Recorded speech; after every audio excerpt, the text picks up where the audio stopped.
Morning, everyone. Welcome to a fabulous on-the-road edition of Merritt in the Morning. He is 30-year State Senator Jim Merritt. I'm Brad Kloffenstein, President of the Greater Lawrence Chamber of Commerce.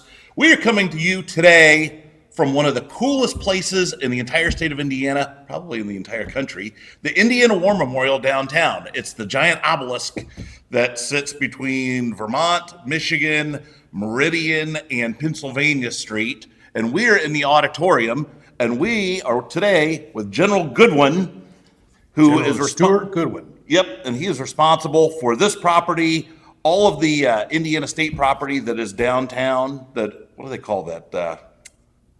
I want to call it park property. It's not The park. mall. The mall. So he's in charge of the mall. Indiana War Memorial Commission. Yes, and he has a great story.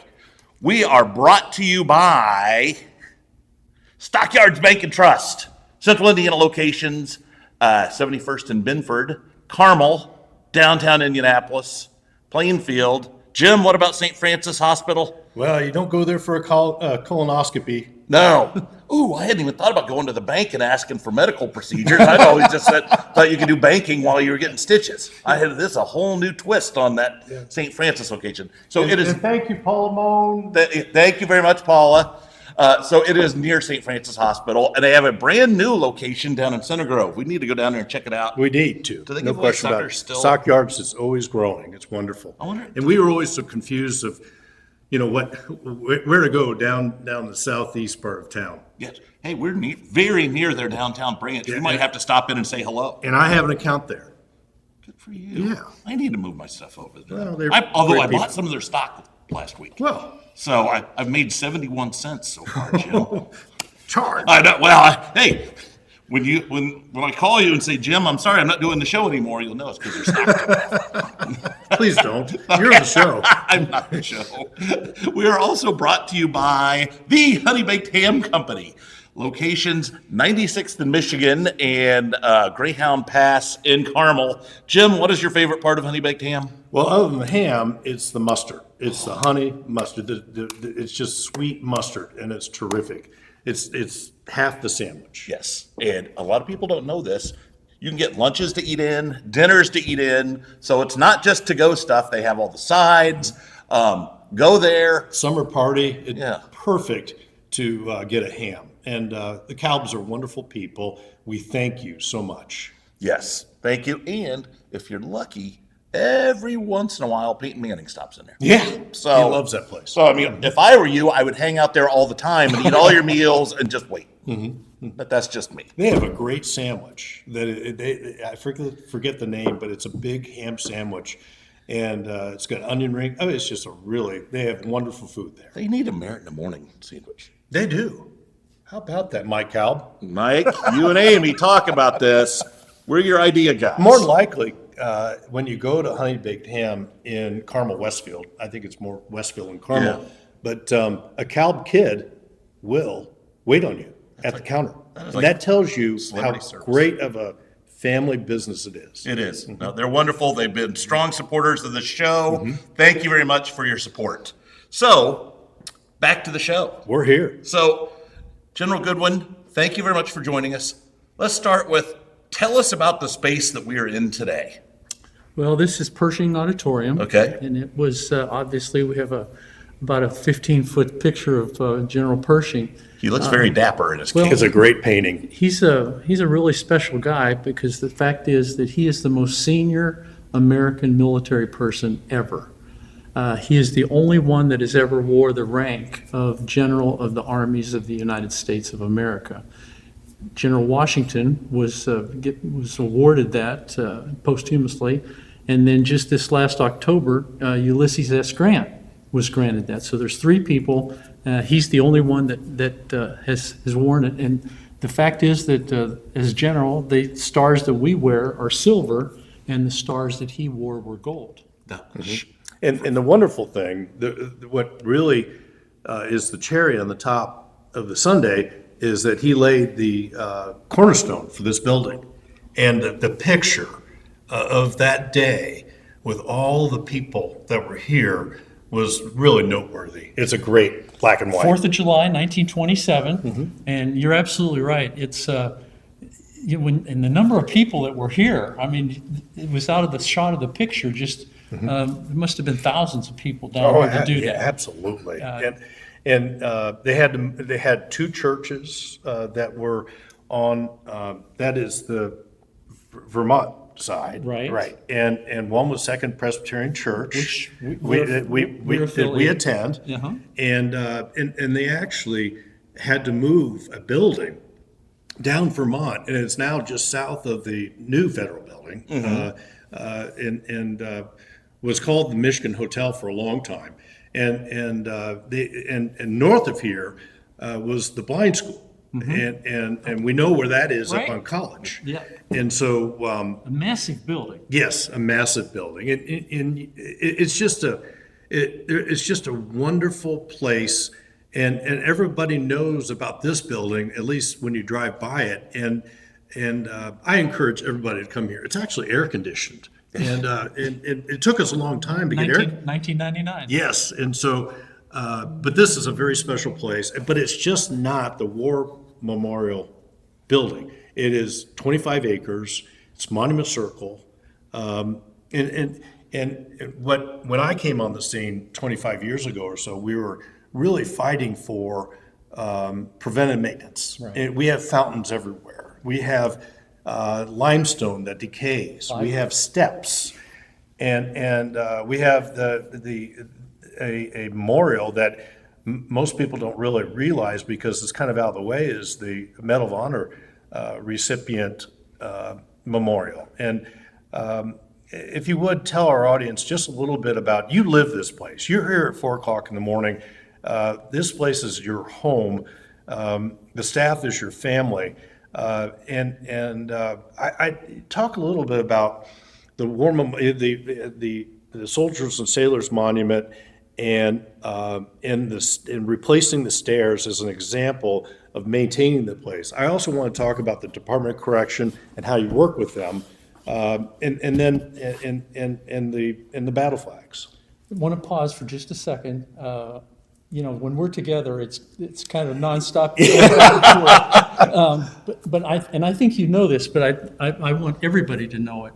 The location of this building was supposed to be one block north. I did not know that. And what happened was Second Pres was on the Pennsylvania Street side, and the Second Baptist was on the Meridian Street side. And so the idea was that they were going to put this building up there. And at the last, not the last minute, but shortly before they started construction, they decided to put this building between the two churches for God and country. But it's a great idea. But there was about 20 feet different, between the buildings, and it looked terrible. Well, there are photographs. Oh, yeah.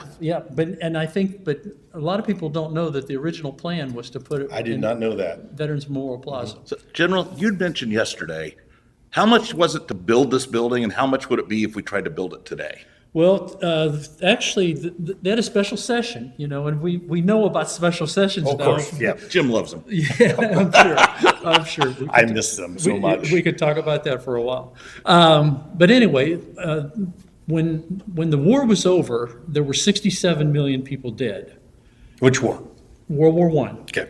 And so there were 10 million military, 7 million civilians, and the pandemic that they had, which was called the Spanish influenza, which nobody knows why they called it that because it had nothing to do with Spain. In fact, there's some research now that patient zero might have been at Fort Riley, Kansas. Mm-hmm.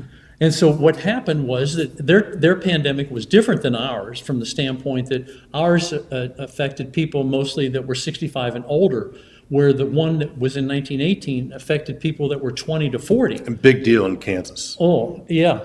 Funston. Yeah, and so what happened was, these are military-age people, these are younger people, and what a lot of people don't realize in this war is that we rode horses into this war and flew airplanes out of it. So this is the Industrial Revolution that we're talking about. And so there were 50 million of those, so that gets us to 67 million people. And so when it was over, the Hoosiers were calculating what they had, and they had 135,000 Hoosiers who served in this war, and 3,709 died. And so the special session wanted to honor these folks. And so we had, there was 3 city blocks that were set aside, and then eventually there were the 5 city blocks that we have today. And so there were up through here, there were residences, there were businesses, there were different things like that, but this was all set aside. And one of the things, we talked about this yesterday, when they put the plat out of the ground, is that the state actually owns from curb to curb. So it's not city sidewalks, it's not city street lights, all of that is maintained by the state of Indiana. Klopp, I was always interested in all the various monuments that are here and how they're maintained, but also the significance. Are you familiar with the Depew Fountain in University Park? Is that, yes, it's Just just south south of of us, here. yeah. I think that's important to talk about because how many fountains do you actually maintain? 5. 5. And so the Depew Fountain was named after Dr. Depew. And the thing that I think is really cool about this, and very few people know this, but there was a lot of talk about the fact that they wanted to make sure that this park was for everyone, the common person. And like I said, he was a physician, and we've had a lot of trouble in the last couple of years with the plumbing with that fountain, and I think That's age old. The plumbing has been just, 1930. Yeah. So it's but just, the problems have been the Yeah. last 100 years. so it's, now hopefully we've had a lot of people look at it, but I This is think- the dancing children. Yes, in- naked nymphs. That's what yeah. Me and my buddies always used to walk by and refer to the naked nymph But fountain. Klopp and I have always talked about, when people drive on the circle and they see construction or they see rehabilitation, Conservation. yes, conservation, tell our audience about the stairs because, Well, sure, the project we're working on now? yes, Okay, so what happened was, the Eli Lilly Civil War Museum was in the basement, and they put that in 1995. And so we were having all kinds of trouble with water leaking. And actually, it goes back to Victory. We've had problems with Victory, and the fact is that the statue on the top of the. right. And so we're now doing the right maintenance that we should have done a long time ago. But the fact is that it just wasn't done. And there's not pointing fingers at anybody. But in the steps are made of limestone, and the concrete is in the base. So in the concrete base, there's actually a channel for water to flow down through there. And so what happened was that it got clogged up and throughout the years, and the water just sat there. And so we talked about, the normal physics lesson is that when water freezes, it expands by 9%. And so the freezing and thawing was actually delaminating the limestone from underneath. And some of it, I've taken in my hands and crushed some of it. And so one of the things, and people, I think we're probably giving away a secret here, but we're pretty anal about a lot of things. But one of the things we're anal about is the stone. And I think I told you shortly after I got here in '05, the spillways on the fountain were cracking. And so we did the research, and we found out the stone came from Owen County down to Spencer. And so we went back to that quarry to get the stone for the spillways. Well, the stone that stone was actually replaced sometime in the 70s. And we found, where it came from, a quarry that's just south and west of here. And we took the stone out of that. And what's important about that, obviously the historical part of it, but limestone has veins in it. And it's just so much better to match the veins if you go back to that part of it. But I think, and I think there's some people out there that will probably think, well, these guys are crazy. Mm-hmm. But the fact is that the history part of it is important. Mm-hmm. And I think that people like us that love history and that want to, make sure we perpetuate what's going on. And so, and I know we're going to talk a little bit later about battle flags, but 100 years from now, that's what they're going to remember. Yeah.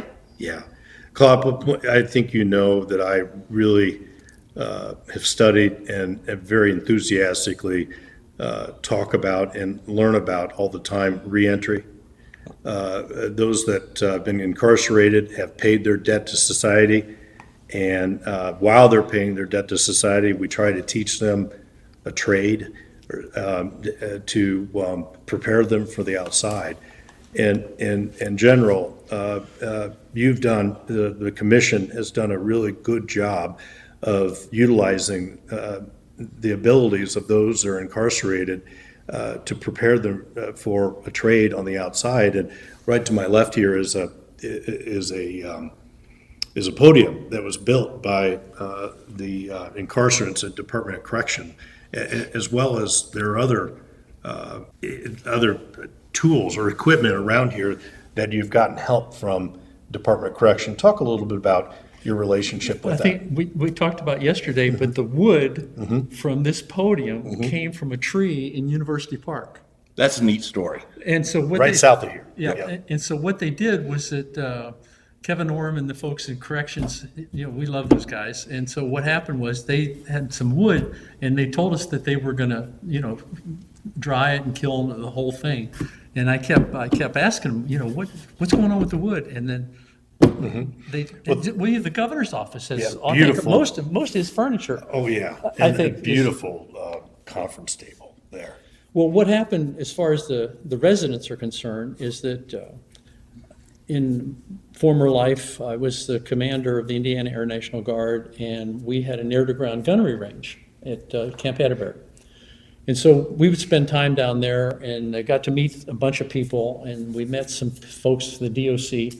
And then the commissioner that at the time became a good friend, and I asked him about the fact that it was very obvious to me when I got here that there weren't enough people here to take care of these 25 acres of property. And so what we did was that we had some conversations about the reentry side of it, and trying to find out. He says, "Yeah," he says, "we'd love to help you and get involved." And you talked about this the other day. People come here, this place, it just grabs a hold of you. And that's what it did to the commissioner, and he said, "How many do you want?" And I said, "I don't know." I have no idea how many. And he says, "Well, let's start." I said, "Let's start small and we'll go from there." We started with 5, and I think we're up to 8 now.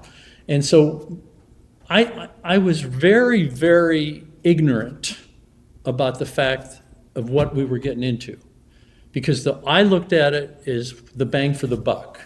I wanted the grass cut. I wanted the windows cleaned. I wanted all the maintenance thing. Well, about 6 months into this, and the people would, rotate out. And I think it's important for people to know that there's a criteria for them to come into this program. One is that nonviolent, and they have to have less than 3 years left in incarceration. And so, these are folks that, the light at the end of the tunnel is not a train, it's freedom. And so they're interested about doing that. Incentivized. Yes, exactly. And the demographics of these folks was such that all walks of life, from all over the state. And I was just really shocked about the things that they didn't know, because they were city people, and some of them had never used a lawnmower. Some of them didn't know which end of a weed eater to hold. So what happened was that we were doing that. And so what the next part of this, though, is about 6 months into it, they started to come back with their families. And there was no ZZ Top beard or the long hair and all that business. And they would walk in, and I would look at them, and I think I know this guy. And I'd get about this close to them, and I could, in their eyes, I remembered them from their eyes. And they said, "Well, sir, this is my wife, and these are my kids, and we live in South Bend, or we live in Jeffersonville, or we live in, Brazil. And I'm working," and the fact is that they're working because what we've done is that we've taught them handyman type of things, how to do drywall, how to some 110 electricity type of thing, very simple, Trade, and some of them came with skills. Some of them could take a carburetor on a lawnmower apart and put it back together, and it was perfect.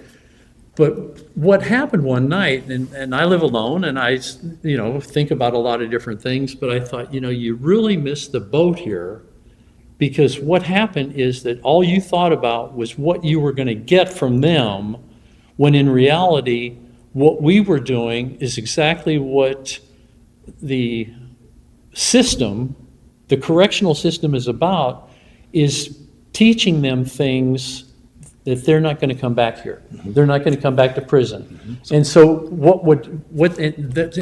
they've told me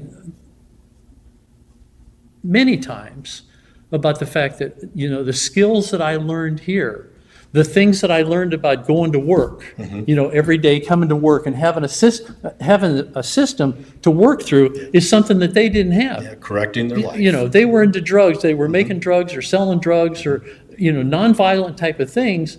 But this place changed their lives. Yeah. And I don't take credit for that. What I do take credit for is my team, our team, that what we've done with them and the things that we've taught them, and the fact when they come back, it really makes us feel good.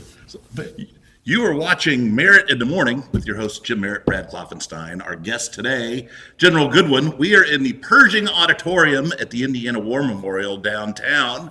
Want to thank our sponsors, the Honey Baked Ham Company, location 96 in Michigan, and Greyhound Pass in Carmel in front of Menards.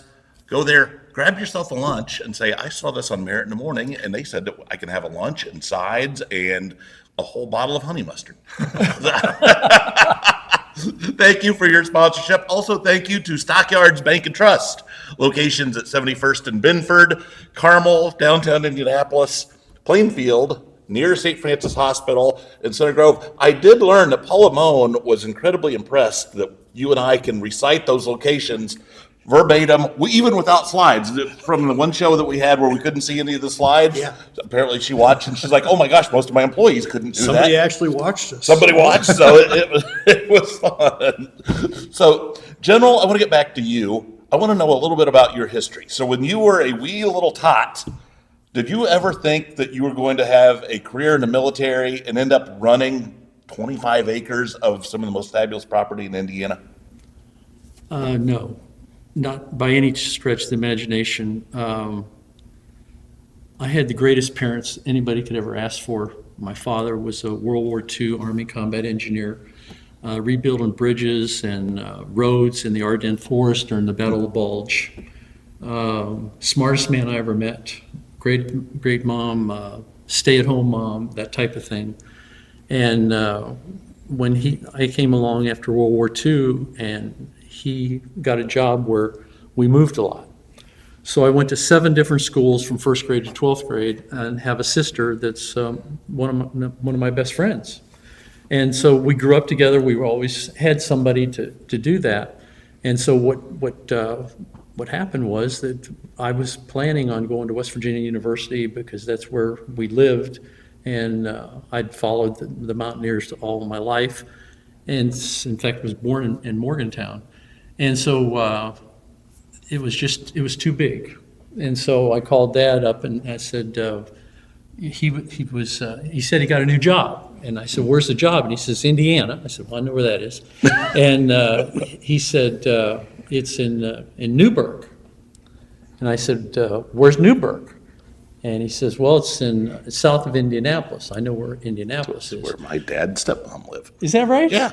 And so he was a concrete superintendent, and he knows how to do everything with concrete. We actually filled a front bumper on a 59 Chevy because we couldn't stop the rust with Bondo, so Dad filled it with concrete. Gas mileage. Yeah. Momentum. But it always sat, Safe. And Dad would say, I hope I never hit anybody with that because it's probably going to lethal weapon.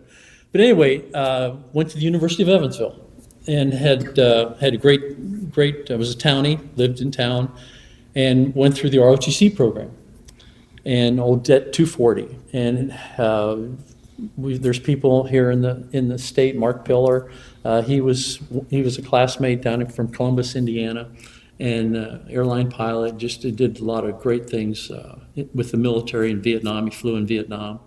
And so there were 13 in a commissioning class. and 3 of us made general. And I'll tell you, Jim, I would not have given him $5. I would give you $5 if the 3 of us would have made captain. The 3 made general. The 3 made general. And so, I think it had a lot to do with the training that we had and the brotherhood, the fellowship that we had, going through that kind of a situation. So anyway, I was an ICBM launch officer in the military, Minuteman II. And then after active duty, got out and was out for 2 years. And the next thing you know, I get a call from a personnel guy, and while I was in graduate school, I have a master's degree in industrial safety engineering. And so this guy calls up and he said, we're starting a chemical warfare program, and we think we need guys like you. And have you ever thought about coming back to the military? No, not at all. And he says, well, would you try? Give it a try. I said, well, where would I go? And he said, Grissom Air Force Base. And I'd heard about it, but at this time, I'm the deputy safety director at Fort Benjamin Harrison. We got 18,000 people. Home of the club. That's right. I live there now. In 300 buildings. Yeah. And so I went up there and I got the bite again. And what happened was that it was a lieutenant colonel slot. I was a captain, and I stayed there until I was a lieutenant colonel. And then when BRAC came in, I actually lost both of my jobs. I lost my Fort Harrison job, and I lost my job there. And When they decided, the BRAC Commission decided to close Fort Harrison. That was early 90s. And Grissom was on the same list. And so our good friend Bob Moorhead, Major General Bob Moorhead, World War II guy, was Mr. Indianapolis. Oh, yeah. I mean, I was a Moorheadite. And so it was one of those things where he took me under his wing. And I have had so many people do that. I've had Mentors or everything. We've all had them. And now I'm doing what I can to do that now for other people.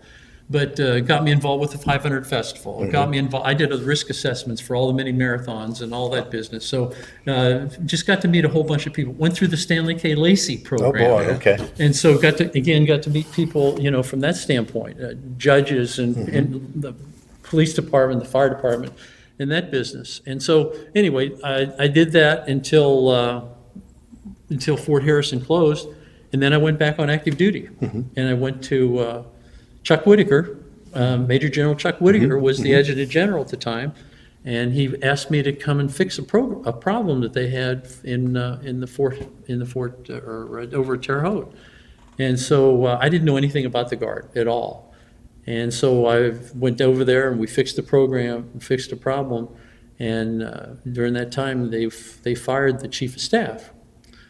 And so they had opened it up, and there was, I think, 8 people. I applied, and I was selected to become the chief of staff for the Indiana Air National Guard. And then one day, this 2-star came in and said, I got good news and bad news. What do you want first? I'll take the bad news. He says, you're fired. And this good news is we're going to promote you to general. And it was one of the things I thought would never happen because first of all, I'm not married, so they always like to have, the spouse to be for the, and so I actually had a working type wife that would do those things. And What an honor. so, and then became the commander of the Air Guard and then the assistant adjutant general. And then Mill Sweeney, who's the guy, Colonel Bill Sweeney, Army guy, just a character. Oh, yeah. It's just, he always. person. Yeah, exactly. The heart of a servant. And so he retired and bought it. He had a sailboat built that would go out on the ocean. And so he did that for a while, and then he passed, and he's in Arlington now. And so this opportunity came up, and I was very blessed that Governor Daniels made the selection, and I've been here since that. And so, Well, yesterday we had the opportunity to tour a lot of this facility club, and we saw a lot of the battle flags. Which are cool, and I don't think a lot of people know about these. No, they don't. Did you have a favorite one? The amazing part is the bullets and the blood. There's that. Spattered on. Yes, so these were all battle flags that were in the Civil War and Indiana regiments. Each And we had their have own some flag. from other wars, correct? Mexican War and Spanish-American War. Yeah. I just, something that I've always enjoyed talking about, and maybe you can tell our audience about the seriousness of how Indiana was about serving in our military. Well, first of all, I want to say, and I want everybody to know, that's where you and I met. Right. And so I That didn't. project. I didn't know much about the legislators and that kind of business, but when we first met, I immediately knew that you had a love for history. And so what we did was that we knew that these flags, we have about 350 of them, and some of them are in great shape. And Lew Wallace, General Lew Wallace from the Civil War, he was the TAG, he was the Adjutant General, and he had all the regiments. There's 1,000 people in a regiment. It's all these little towns would come together and build a regiment. And so when after the war was over, General Wallace had them bring them back to the Capitol, and they stored them in the State House, and they didn't know about ultraviolet light. They didn't know about the damage from that. The people were smoking around them and that kind of business. And nothing was really done to them until 1910. And they did some. So they sat there for 50 years. 50 Better years. part of it. Yeah. And so they did some restoration, conservation on those in 1910. And then when we get here, and on the 5th of March 2005, the museum guys, we're talking about different things, and we got these battle flags, and it just they were in the basement. Immediately, Damp. immediately, I knew that this was something that we need to become involved with. Of course, it meant money, which is where you helped. Daddy Warbucks over there. Well, and there was, Senator Paul, and there were other people that helped, but you were the heavy lifter with that, and we'll forever be grateful. And people need to know in the state of Indiana what you did to save those things, and it's something that 100 years from now, that's what they're going to remember about what was happening here. And so they all have a story, and the truth is that we have a nationally recognized conservator that does this for us. And she's talking about retiring, and we're trying to talk her out of that, but she eventually, we have another person also that does some work for us. But these flags tell the stories about these different battles. And the fact that, you talked about the blood and the bullet holes. There's also, there's things about the flag where she has the capability of reweaving new material into the old flags. And it's just amazing. And these battle flags, they had, in combat, they had someone carry the flag into battle. And exactly, it actually has two meanings. The flag has two missions, if you will. One is that, the commanders up front, and let's say I pick you as number 1 and you're number 2, and if you're going to carry the flag, and when you go down, you're going to pick it up. And probably you're going to be one of the first ones because you're right up front with the commander. You're the leader. Yeah. Okay, so it's got a tactical mission, and then it's got the legacy mission, because now when you see us in our uniforms, you'll see patches from our squadron or from our division or whatever it happens to be. But that, and when I think most military people, when you change to go to a different unit, you want to read what that unit did so that you can be, you're now part of the legacy of that particular unit, and that's really important. Yeah. And so that's the whole business. But the about origin the of the flag, Oh, yeah. of the community, they sewed it. The ladies- they manufactured. They put it So together. if you were the Greenfield Regiment, it would be the women of Greenfield would have made that flag that your regiment then Yeah. carried around. I'm not sure that I would be real thrilled to be the guy carrying the flag, because that means A, you don't have a weapon, and B, you're the target. Yeah.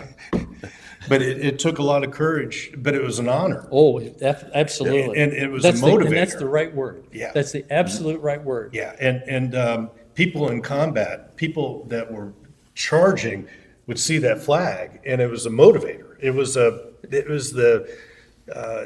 energy. And it's directional. Yes, Where yeah, exactly. Where they were going. Yeah, and so that was a real honor to be part of that. And I have my favorite flags. And what I think is important for everybody out there to know that many of these flags were found just piled up on each other on a wooden skiff.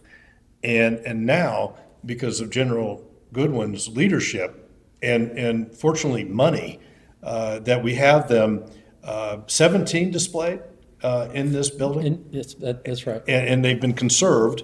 But there are also hundreds of these flags downstairs in temperature controlled, Hermetically sealed. Drawers in a room and being saved for all time. And those came under the Build Indiana. Right. And that was something that you were involved Yeah, with. we were able to secure some money there, and it's just a great story. The story. Let's finish with a story about how important this room is. Number one, because of the acoustics, but two, the gatherings of IPS students and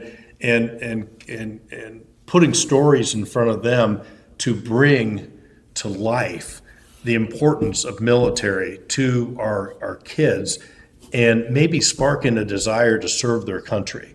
If you would kind of tell our audience a little bit about how you talk to our kids about the importance of service and what you said to the IPS schools of recent. Sure. Well, I think we've done a lot with diversity. The different chromosomes, the thing that we've done here with females and talking about the difference, because in many cases, they could not enlist. They could be on auxiliaries in that business, but Right.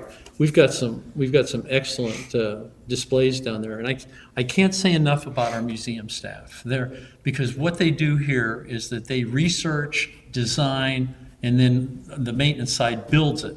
Everything you saw downstairs is done in-house.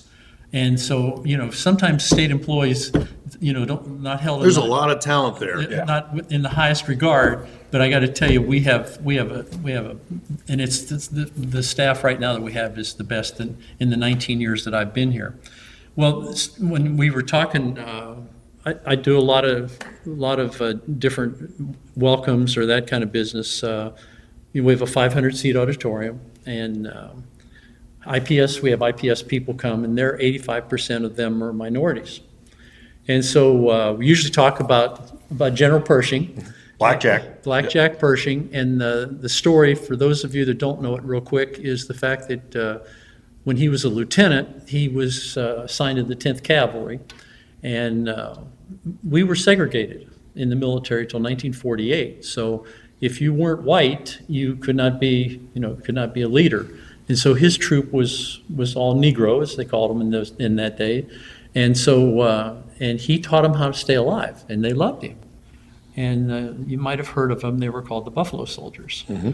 So we're talking about this, and we're talking about, the things that...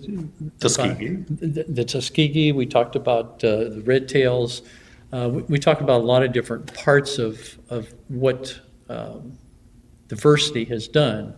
And I think that I could just read the audience where they were just Captivated. And their eyes just get bigger and bigger. And afterwards, I had no idea, because we have history and we didn't talk about that.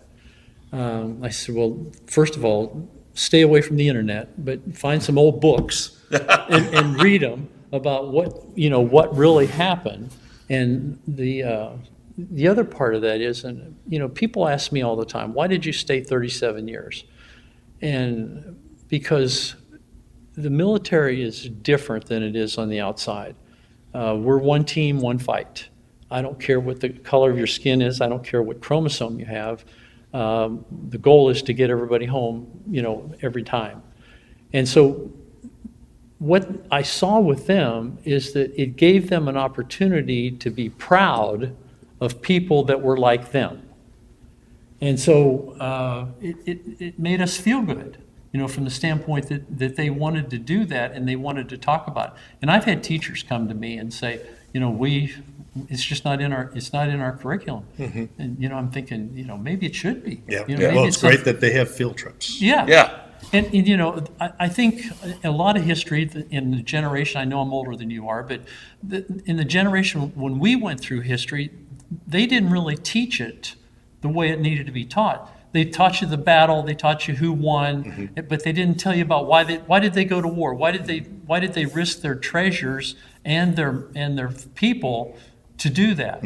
And so what we do here, and you've heard the tour that we give, and basically we want people to understand why did they go to war and what was it, how important was it, and what was good came out of it, what bad came out of it, ultimately to honor Hoosiers, because 1 out of 10 people have served, so we call it the 90-10 thing. And so what we think it's time for the 90% to know what the 10% did. And everybody that we talk about, Senator, is somebody that was there's a regular Hoosier, lived in your county, went to your high school, went to your college, but did extraordinary things. Yeah. Klopp, we could go on. We could. Well, I'm sure we're going to continue this. However, our show's not that long. Okay. So, General Goodwin, thank you very much for being our guest today. This has been fascinating. The time yesterday is fascinating. I'm sure we're going to look around. Yeah, we all would encourage you to bring your kids here. There is so much to see. We didn't even talk about the upper level. The shrine room. Yes, the shrine room. Well, I think we should do another show sometime and do the shrine room. That's something that for everybody to see, because there's no place on earth like it. Right. Yeah. So thank you very much for being our guest. We've been coming to you from the Pershing Theater at the Indiana War Memorial. You've been watching Merritt in the Morning with your hosts Jim Merritt and Brad Kloffenstein. Adam Hoffer is our producer and doing a great job. Adam, thank you for professionalizing us. We're attempting to. Yes. We also want to thank Stockyards Bank and Trust, locations at 71st and Binford, Carmel, downtown Indianapolis, near where we are right now, Plainfield, down by St. Francis Hospital, and their new location in Center Grove. Also want to thank the Honey Baked Ham Company, locations at 96th and Michigan, which is my mom's favorite location. They're also in front of Menards up in Carmel Westfield there on Greyhound Pass. So thank you very much for your support. Can we just real quick say that we're open from Wednesday through Sunday, 9 to 5, and we're free. Oh, so you take donations, right? We will take donations. Okay. I'm glad you added that. So, and you enter off the Michigan Street side, right? I know Yes, there's sir. some people that will come up off of the Vermont side because there's lots of parking and it's very grand. And they're like, how do you get into this building? So come in off of Michigan and you go up the steps and you come in. Jim, any big plans this weekend? Got No, anything but going I'm on? so glad we did this. Me too. I'll be working at Anna's house with helping people fill kitchens for people. But it's a great show, and I've been looking forward to this. Yes. Thank you for the opportunity. You're welcome. Thank you very much. Thank you all for watching.